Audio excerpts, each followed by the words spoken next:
পৃথিবীতে এমন একটি ভূখণ্ড ছিল যেখানে শতাব্দীর পর শতাব্দী ধরে শাসন করে এসেছে এমন এক বাদশা।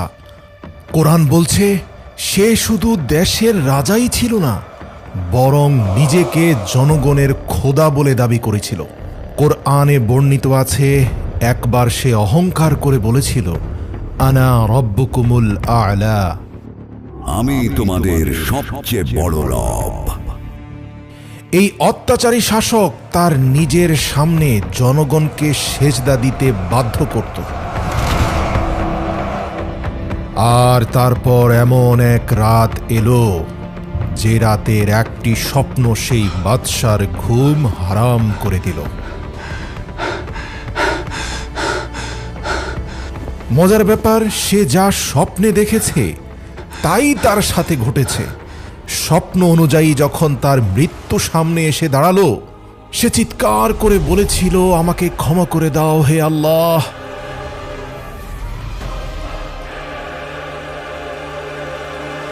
কিন্তু আল্লাহ তার লাশকেও মাটির নিচে দাফন হতে দিলেন না, বরং কিয়ামত পর্যন্ত তাকে মানব জাতির জন্য নিদর্শন করে রেখে দিলেন। মিশর সেই যুগের সবচেয়ে শক্তিশালী দেশ। নীল নদের তীরে গড়ে ওঠা শহরগুলোতে ফসল এমনভাবে ফলত যেন সেখান থেকে সোনা ঝরে পড়ছে। তাদের বাজারগুলো ছিল খুবই সমৃদ্ধ।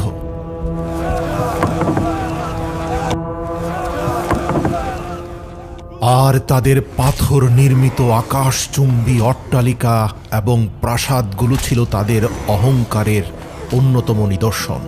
এই সমৃদ্ধি আর অহংকারের কেন্দ্রে দাঁড়িয়েছিল এক নাম, ফেরাউন।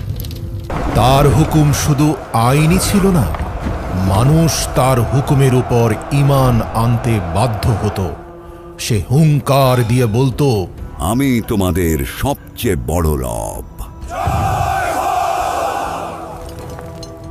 আর এই হুঙ্কারে মিশর নীরব হয়ে যেত। এই মিশরেই ছিল এক এমন জাতি যারা কখনো আর আলোর মুখ দেখেনি। তারা হলো বনি ইসরাইল। তাদের ঘর আলাদা, পোশাক আলাদা, জীবন আলাদা। তাদেরকে দাস বানিয়ে রাখা হতো।